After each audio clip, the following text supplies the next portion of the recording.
Sagutan natin tong problems. Convert the following improper fractions to mixed numbers. So for number 1, we have 25 over 7. So paano ba mag-convert ng improper fractions to mixed numbers? So divide lang natin yung numerator. So we have 25 divided by the denominator, 7. Okay? So 25 divided by 7. So, ilang 7 meron sa 25? Tatlo, right? Multiply 3 times 7, 21. So, 25 minus 21, that's 4. So, ang mixed number bale ng 25 over 7, so yung quotient natin na 3, siya yung magiging whole number. Then, sa fractional part, yung remainder na 4, siya yung magiging numerator. Tapos, yung denominator is yung same denominator din na 7. So, kaya yung 25 over 7 is 3n for 7 sa mixed number. Okay, next. Number 2, 96 over 11. So, ganun din. Divide nyo yung numerator, 96 divided by the denominator, 11. So, 96 divided by 11. So, ilang 11 meron sa 96? So, 8 lang, right? Kasi 8 times 11, 88. Then, subtract. So, 96 minus 88. So, bale 16 minus 8, 8. Okay, then 8 na lang to. So, 8 minus 8, wala na. So, remainder is 8. So, therefore, pag sinulat natin as mixed number, so yung quotient na 8, siya yung whole number. Then, yung remainder na 8, siya yung numerator ng fractional part. Then, over the same denominator na 11. So, we have 8 and 8 over 11. Okay, next, number 3, 139 over 12. So, divide uli natin yung numerator, 139, divided by the denominator, 12.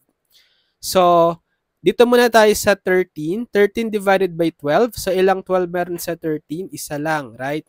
Multiply 1 times 12, 12. Subtract 13 minus 12, 1. So, bring down natin tong 9. So, bale 19 ulit divided by 12.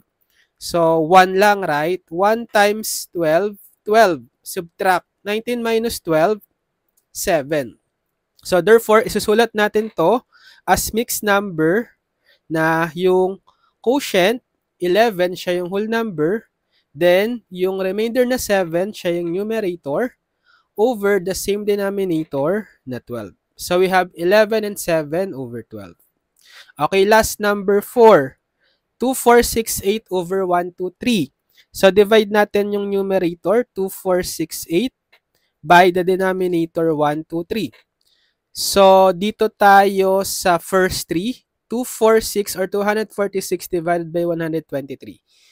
So, ilang 123 meron sa 246? Sakto, dalawa, right? Okay.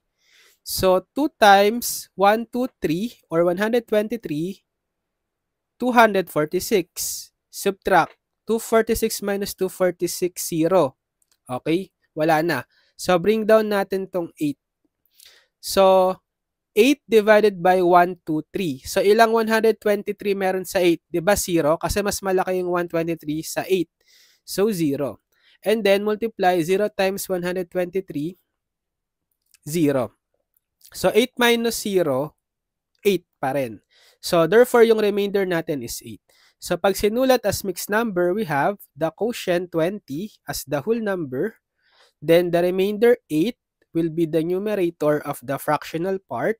Then, over the same denominator, 123. So, we have 20 and 8 over 123. Okay, kayo naman. Try nyo i-convert itong improper fraction to mixed number. 475 over 17. Just comment your answers.